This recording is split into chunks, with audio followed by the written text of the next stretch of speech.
In a disturbing escalation of the ongoing #EndBadGovernance protests, the Nigerian Labour Congress headquarters was raided by security forces, leaving a trail of destruction and raising serious concerns about the government's respect for democratic freedoms and human rights. Also, Kenya's capital, Nairobi, was rocked by violent clashes between police and protesters, resulting in injuries to demonstrators and also journalists. This is The Conversation. I'm Darshan Usman. Let's talk. Now, following the strings of events in the wake of protests, Kenyan police fired tear gas to disperse protesters in Nairobi demanding President William Ruto's resignation amid a heavy police presence and roadblocks in the central district as the central business district. The protests, which began in mid-June, have claimed at least 60 lives and sparked allegations of excessive force by the police. Journalists were also targeted, with several injured by tear gas canisters, prompting condemnation from the International Press Association of East Africa. Now, despite the crackdown, only a few dozen demonstrators gathered chanting, "We are peaceful," as a newly reshuffled cabinet was sworn in, coinciding with the heightened tensions. Now, joining us on the conversation to discuss more on this is Donald Dea, Chief Executive Officer, Pan-African Lawyers Union, based in Arusha, Tanzania. Hello, Donald. Thank you for joining us this evening. All right, we seem to be having a delay, but if you can hear me, Donald, please, can you go ahead and tell us what is really driving the new wave of protests in Kenya? Is it just about politics, or are there deeper issues at play? Okay. In our country, and all right, I think we would have to take a quick break and try to reconnect with Donald, and we will be back in a bit. Stay with us. We sincerely apologize for that break, but then we were not able to reconnect with Donald, but we're able to get our second guest on the Kenyan story, talking about George Kimando, the Executive Director for Tunza Kenya Initiative in Nairobi, Kenya. Hello, George. Thank you for joining us at this time. Thank you very much. How are you this evening? Very well, thank you. And I'm now being told that Donald Dea, Chief Executive Officer, Pan-African Lawyers Union, based in Tanzania, has also joined us, reconnected with us. Welcome back, Donald. All right, let's move on with you, George. Now, I was asking a question before the break, and I would really like to know what the drive of the new wave of protest is in Kenya. I want to know if it's just about politics, or are there deeper issues at play in this? Yeah, thank you for that question. I think I mentioned the last time that we had this conversation that the initial protests were very focused. There were very key issues about the finance bill that was withdrawn eventually. We heard about the poor performance of the government and lack of accountability and good governance. And the government of the day, most of the president, has done a lot to do away with the finance bill. He dissolved cabinet and reconstituted it. So there is a general feeling that the current protests are not very focused anymore. That's and that's the truth about it. So they are trying to recreate the 25th June moment. And I think what was achieved then, unless there's another refocus, the general feeling is that the current protests do not have proper anchorage, if I may put it that way. And then, of course, now there's the other danger that when the initial protests were very focused and led by the youth, there has been the infiltration by goons and thugs and looters, and that has made it claw back on the achievements that were made then. So from my end, and what the general perception about it is, the protest may need to be refocused. All right, from the videos I'm actually seeing right now, we can actually see journalists in the forefront, frontline journalists doing what they know how to do best. And we've also had reports that these journalists were targeted, and several of them were even injured, especially by tear gas canisters. And the International Press Association of East Africa has condemned, this particular incident. Now, can you tell us what is your analysis of the attacks on journalists, especially during the protests? Of course, that is very, very unacceptable. I mean, journalists are allowed by law and by constitution and by media law and ethics anywhere in the world to cover news wherever it is happening. So for the government, through the police or wherever it is, to attack journalists on duty, it is completely unacceptable. And actually, those are some of the things that are making people think like, okay, the president and the government may have made headway in doing some of the things that were done before, but we cannot do that while clawing back on certain achievements like media freedom. So that is not even a point of negotiation.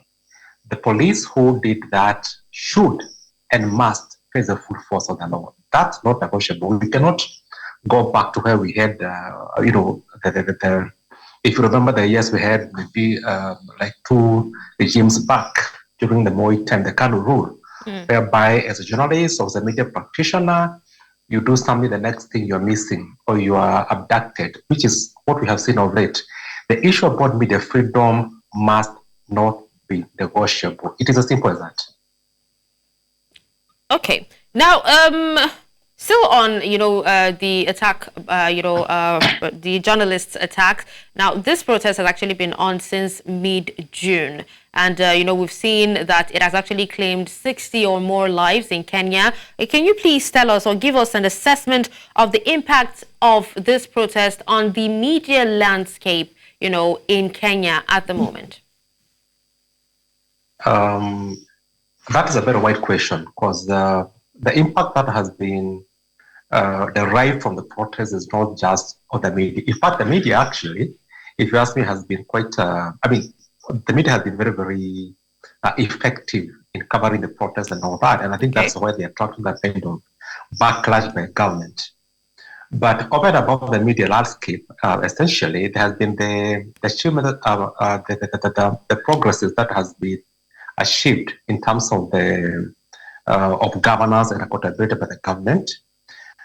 In fact, that has been the largest bit of the achievement, if I may put it that way. But in terms of the media, as I'm saying, in my very honest assessment, the government has not come out properly. It has come out as a villain in this kind of situation.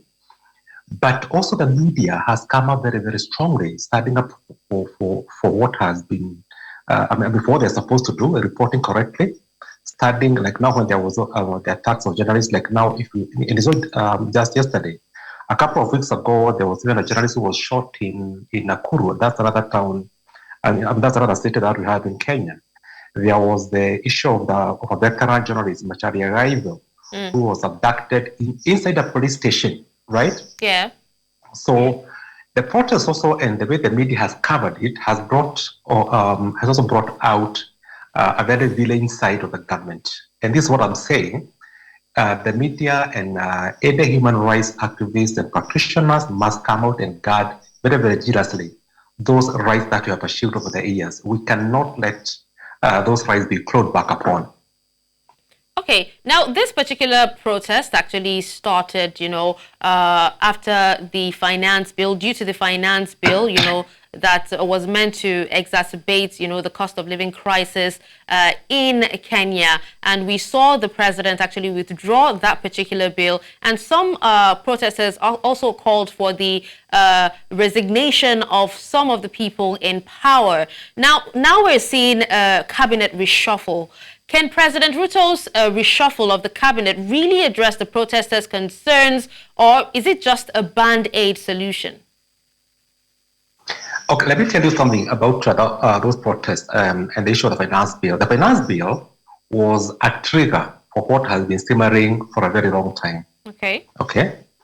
So the issue of the finance bill just came up as, the proverbial straw that broke the camel's back. There were many issues that were simmering before that, and that is actually was the essence of the protests. I'm talking about the issue of high taxation. Why do we have the high taxation? Because we have had a lot of theft of public resources. So as citizens, we have to pay very punitive taxes so we can bridge the gap that has been created by people we have entrusted with public office, stealing from the taxpayer, and then having the public pay those debts through our taxes, right? We have the issue of governance. Corruption has been very rife in this country, and that cannot be gainsaid. And people attend the president. You cannot. The president has been in office for less than 2 years now, but he was being told you cannot replace the former regime cartels with your own and call that change. We can see the same thing about the impunity around corruption. People we know very well the other day they were struggling now because they are around you. They have suddenly become overnight millionaires and billionaires. The other issue was about government extravagance, energies, while telling us, the rest of Kenyans, to tighten up their belts. That was not tenable. And what that has done has led to a very large number of the youth, especially, growing up in an economy where there are no jobs, there's no economic sustenance, and they realize, hey, wait a minute, we need to reclaim our future from these guys. Those were the actual issues. So back to your question about the cabinet reshuffle, that was hardly the issue. Okay. That was just what came out on the surface, so to say. But essentially, in fact, the issue of the cabinet was it was more of an emotionally driven thing by those issues that I have mentioned, and which the government, the president and his government are yet to address. Okay, so what I would expect, maybe that is that maybe I can jump the gun and even go there and tell you that the issue of the protest will not cease. It may take a lot for now, but going forward, because the issues are hardly addressed, you can expect in the next few weeks or so, people are likely to converge again and tell the president, you know what, those things about the cabinet reshuffle, those are cosmetic issues, okay? We want to address the real issues about corruption, about our money coming back, about government wastage and opulence that was being displayed on the face of the people. Those are the actual issues which the government is yet to address. Okay. All right, George. Now let's see if we can reconnect with Donald. Hello, Donald. Can you hear me? All right, so let's come back to you, George. Now, you did list some of the reasons for the protest and some of the issues facing Kenya. That's a lack of accountability and transparency. And also you talked about government's extravagance, you talked about corruption and so much more. But, now that we have opposition figures, we want to actually know if you feel how opposition figures have actually influenced the protest, especially if you think that their inclusion in the new cabinet would be able to calm the waters. Oh no! But by the way, that is actually that is likely to fuel the dissent, and you know why? Because whereas before we used to have the hope that the opposition would take care of those issues in Parliament, in and out of Parliament. Now, when those people have converged together, in fact, it goes back to why the young people, the so-called Gen Zs, protested. And you know why? And the reason why this is likely to fail the protest more is this. What has happened is that now the old order has converged to protect the interests that they have gained over the last so many decades. Okay? So in fact, what that does is to alienate the other Kenyans more and more. Do you get that? Okay. So we are likely to find a more solid opposition coming from outside Parliament, okay, where the citizens themselves have taken it, just like we did in June.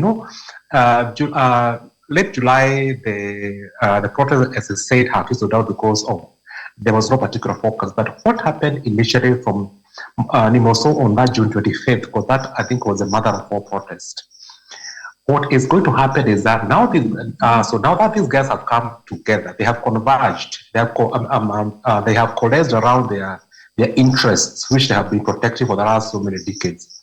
Now the young people, in fact, now have the space empty. Okay, before this, Odinga, who has been the chief oppositionist for the last so long, but now that space is empty, and that and as you know, nature abhors vacuums, especially power vacuums. So it is likely the convergence of the government and the opposition in parliament to form the executive will inspire more and more people to come and fill that vacuum and protest now, but now outside parliament. Okay. Now, George, let's talk about, these protests. We have seen protests spring up in neighboring Uganda as well. We're not even going to talk about Nigeria, but let's talk about Uganda, which is actually close to Kenya there. We're seeing a dissent, a crackdown on dissent by police forces as well. Now, would like for you to speak to us on the response of police to these protests and also the adherence to human rights standards. What do you have to say about that? Of course, in Uganda, sorry to say, the route of President Museveni is that their police, the way they behave with protests has not been something to write home about. They have been very brutal in the way they react. In fact, and you see, unlike Kenya, the Uganda's media landscape is not as liberal, truth be said. Because for the last so many years that Museveni has been in power, it's now close to 37 years or thereabouts. We are talking of a media landscape that has not been very liberal. So there are things that they do not enjoy as they do in Kenya. So even what we're getting out of Uganda is a regime of repression of the media. And the protests may not be as effective because there are a lot of rights that are suppressed. But for me, my word of encouragement is, even in Kenya, we were there once, during the Kanu era where we, you cannot even have a gathering. So for me, it's the progression that matters.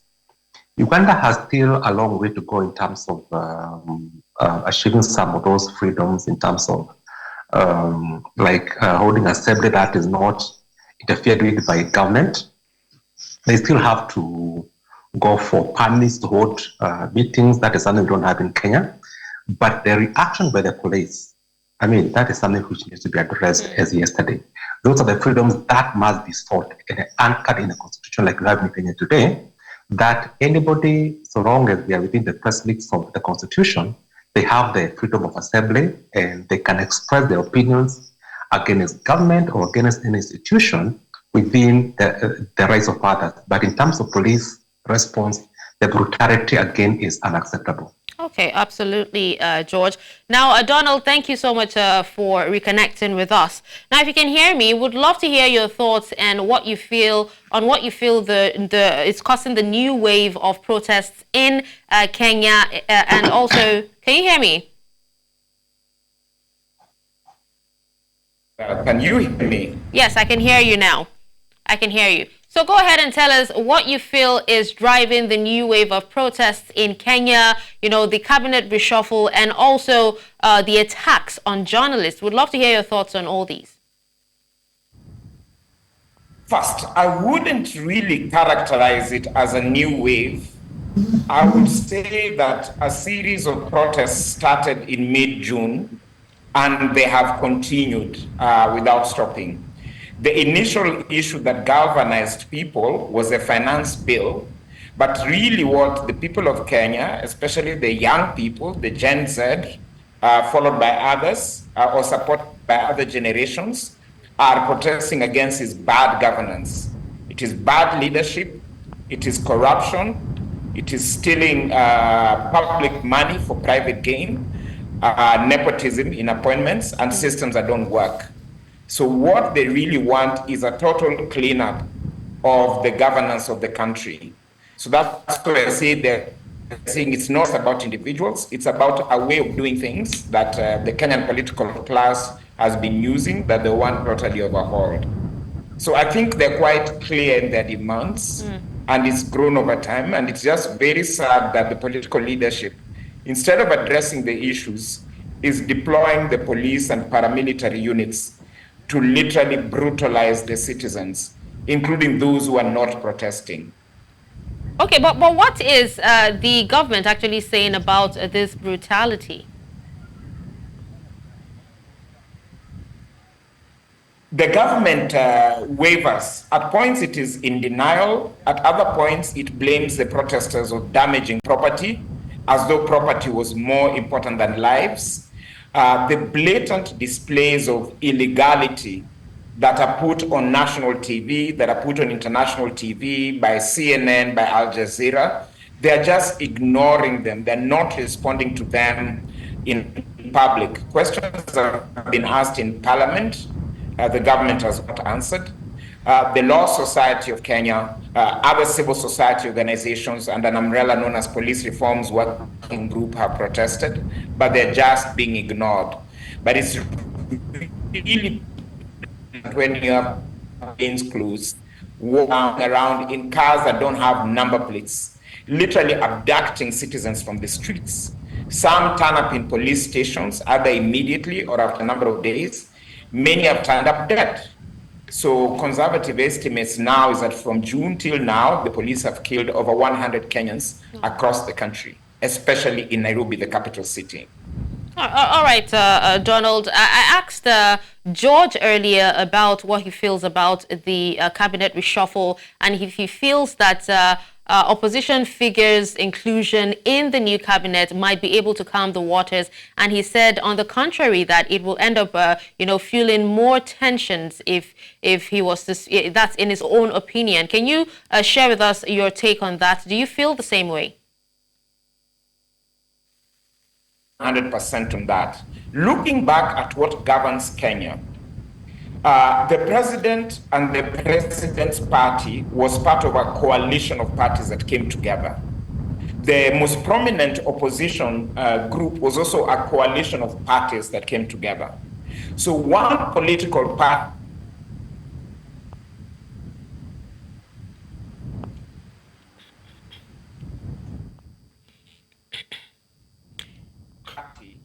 in the cabinet. So even when they say it's a government of national unity, it is not. Many of the parties, prominent opposition coalition of parties, have rejected this and so on. So it's not really a government of national unity, it's one party that has crossed. And it is not in for Kenyans.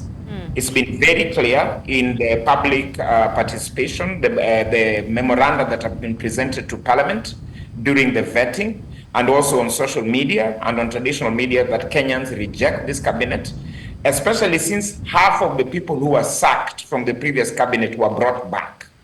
And these are people with serious corruption cases surrounding them. Okay, now, George, before we come back to you, let's hear Donald's thoughts on the police response to the protests so far, and also the adherence to human rights standards, because reports actually say that they injured and shot tear gas at protesters and also targeted journalists. Blatantly illegal. It violates the Constitution of Kenya, it violates the Police Act, it violates the Criminal Procedure Code, it violates international policing standards that Kenya has signed up to at the East African Community level, at the African Union level, and at the UN level. It is blatantly illegal, and it is mass. So what has happened is the police, which already was not very highly regarded in the public, has really lost the respect of the public. It is very, very serious. These are situations whereby the public might actually give up and take law into their hands, which we hope they don't. But the police has acted blatantly illegally. There's no justification for it. Lots of people, even non-protesters, have been caught up, abducted, beaten, tear gas thrown into their restaurants, into their shops. Protesters themselves have been brutalized. Journalists, clearly marked as journalists covering the protests, have been shot at, have been bludgeoned, or actually been shot, not just shot at. They have been bludgeoned and so on. Yesterday, a Kenyan journalist who works for CNN, live on TV, was hit by shrapnel from tear gas and was shot at directly twice, even though it was very clear that this was a media house. That's quite So it's just disheartening. blatantly illegal, and there must be accountability. Okay, but do you think that accountability would suffice, or do you expect the government to just keep quiet about the whole thing? It will have to come from outside government. If the political opposition choose to take it up, which is a good thing, then it may feature on the floors of parliament. They can get a select parliamentary commission of inquiry or other kinds of hearings. But really, it's going to have to be the law society and the civil society organizations who come up with a proper campaign to really try and force accountability. Accountability for the individual police officers who've been identified, because many of them have been identified. Command responsibility, therefore accountability for the officers commanding the police stations and the police divisions that they come from. And ultimately command responsibility from the former Inspector General of Police who resigned 3 weeks ago, but even from the current Inspector General of Police. And I'm talking with colleagues from the Law Society and from the NGOs, and I know that this will happen. Right now, they're very busy just bailing out those who have been put in police cells or in remand prison, demanding that they be taken to court and removing them.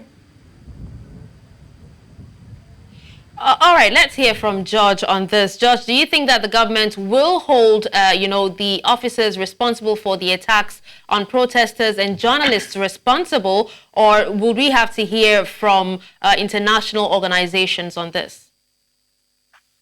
I'll be very honest with you about this. Going by what we have experienced in the past, the government will not come out open to hold any police officer into account before, and we don't expect it to happen now. What they do is normally they will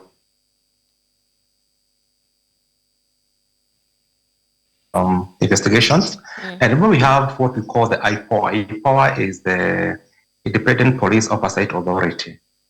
So more often than not, it is to throw that direction. If you remember when we had the last media interview with the president, that was his insistence, and he had admitted, granted, there has been officers who have gone beyond their call of duty. They have committed crimes, fine, but that is under the auspices of the IPOA to take lead into investigations and recommend action. But going by the past, that is the spice that has gone. I mean, that is the end of it, because you see, IPOA might get some information about it, but they don't have the prosecutorial powers to prosecute the offending officers. So more often than not, even the officers, and I think that's why they have the arrogance to do what they do, is because they know at the end of the day, they won't be prosecuted, they won't face the law. And like what are part of the So are you saying that these officers are working on orders, or they're just doing it by themselves? Are they working on orders? Of course. I mean, there's no way. Actually, the average police officer won't be that blatant. And I'm telling you this because if you look at what has been happening the last few days, like now yesterday, and even the other protests, the way the police came out, they come out with covers on their faces, with the face masks and all that. And when you try to unmask them, actually, they get violent with you.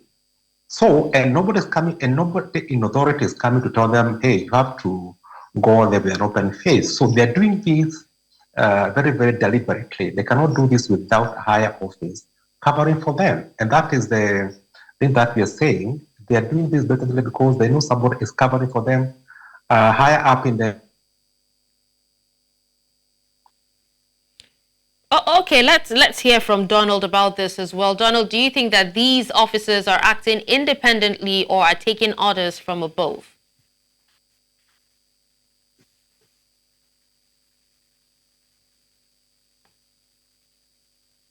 Well-coordinated assault across the country, and especially across the capital city, that must have been organized very clearly from the top. It is not random acts of violence. It is very systematic. All right, let's still hear from you, Donald. Now, let's quickly go back to the finance bill, right?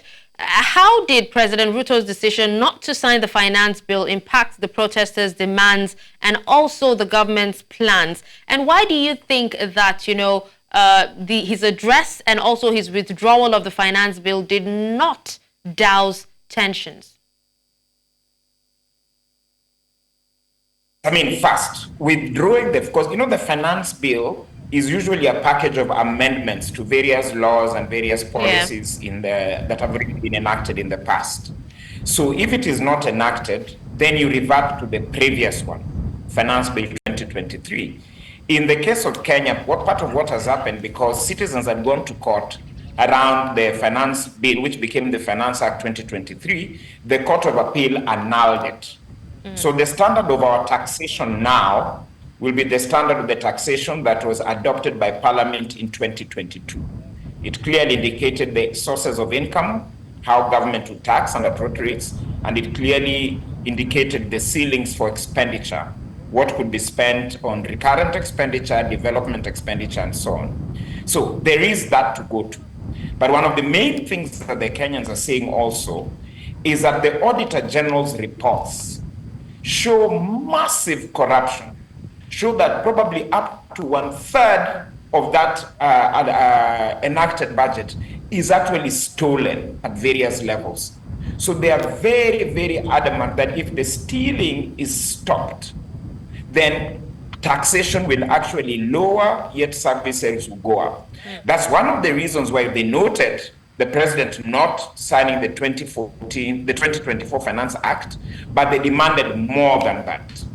And some of the citizens are telling the president is that you are an incorrigible liar, you yourself are corrupt, your corruption has been documented over the decades. We do not think you can honestly lead in a total overhaul of our governance. And that's why they're demanding for his resignation as well. Yes, that is why they're saying Ruto must go, because they do not trust, and I do not trust, that he can do a 180-degree turnaround from the person he has been for the last 30 years. So it is better that he goes, and we have an interim transitional government, and we organize and bring cleaner people in governments, as is happening in Bangladesh right now. All right, George, let's hear your thoughts on this as well. The finance bill, despite being withdrawn, has not addressed or even doused tensions, and also protesters. Why do you think so? As I mentioned earlier, and I think that has been very well articulated by my colleague there, is that the finance bill was just a climax of many things that were simmering down. And as he has mentioned, and I mentioned before, it used to do with corruption especially, which has made us lose out on a lot of things. In fact, I heard him to talk about a third of our budget going to corruption. It's actually more than that, okay?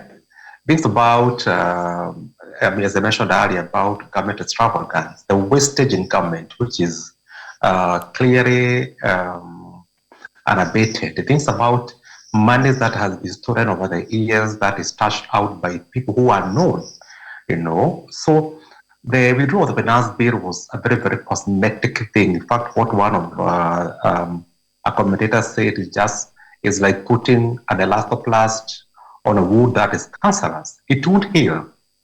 So the issue of the withdrawal of the finance bill was very, very cosmetic. It will hardly assuage any energy of the protest, because, as I said, it will actually drive people more into the streets and to deeper protests in the coming days and coming weeks. Oh, all right. So still talking about protests in the coming days, what is at stake for Kenya's democracy if these protests continue or even escalate? Something has to give in. At the end of the day, you can only, we may not go the Bangladesh way at this point in time, but in the course of time, something has to give in. The president has to give in some space. He cannot continue acting and behaving like nothing is happening, like he has done the best thing to Kenyans by changing the cabinet, like changing a few people, because half the cabinet actually came back.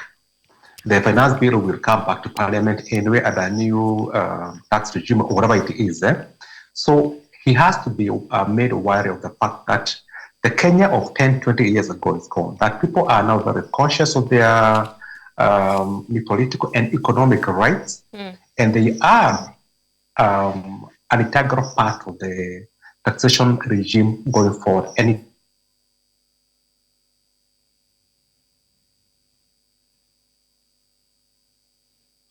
all right, so let's forward this same question to you, Donald. What he was saying before, he froze, was that the Kenya of before isn't the Kenya of now, and that a lot of people are more conscious of their economic and political rights. So tell us, what do you think is at stake for Kenya's democracy if these protests continue or even escalate, or if President Ruto does not resign?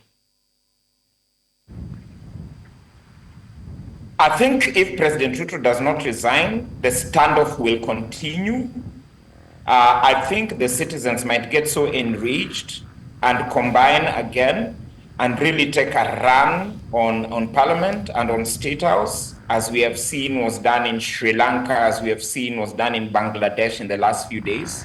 So in that regard, one scenario is that the citizens force the president out, and best case scenario, an interim caretaker government is put in place, as has happened in Bangladesh. Another scenario is that he continues, and at some point the citizens kind of back down, but then he will live with sporadic protests here and there until the end of his current tenure, which is 2027, and he'll face a very difficult time at the election. That is if his administration survives that long. Okay. So my sense is the citizens actually have a lot of resilience.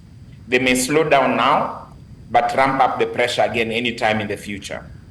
Okay, but what about the stronghold, that's the opposition stronghold in Kisumu? How have the regional dynamics factored into the protest and also the government's response? Just before we wrap up with George. Okay. I think a section of the citizens coming from the counties in Western Kenya, where the leading opposition leader, Raila Odinga, comes from, I think a section of them may back him in this kind of handshake that his party has had with the ruling coalition.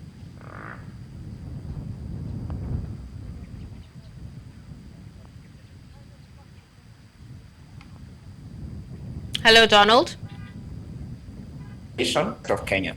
So he may have bought for Ruto sometimes some cooling as people come to terms with this, but I'm almost certain that the rejection of it will continue. Okay. Yes, can you hear me? Yeah, I can hear you now, yeah. I'm sorry about that. So I think a few people may back the opposition leader, Raila Odinga, but I think a majority of the young people from across the country still reject that handshake and that sort of coalition. Okay. All right. So let's wrap up with you now. George, if you can hear me, let's wrap up with you. Now, oh, George. All right. So I'm told that George wasn't able to reconnect with us. Now, let's hear your final words on this, Donald, just before we wrap up. And if you could actually tell us, despite the fact that you've given us the merits and the demerits of the protest, can you also tell us if you see meaningful reform in Kenya, increased repression, or even something in between? What do you see? Scenarios are both open. That the government, the administration may ramp up its repression, thinking that can silence and subdue the citizens. And there's a small possibility they may get away with it. Or the other hand, the attempts at repression will make the protests, both in the streets and online and in the courts, just rise and rise and rise till it will be untenable for the current administration to continue. So both scenarios are open. Oh, okay. All right, George. Thank you for joining us. We're about to wrap up now. Can you tell us what you see as the end game for the protests?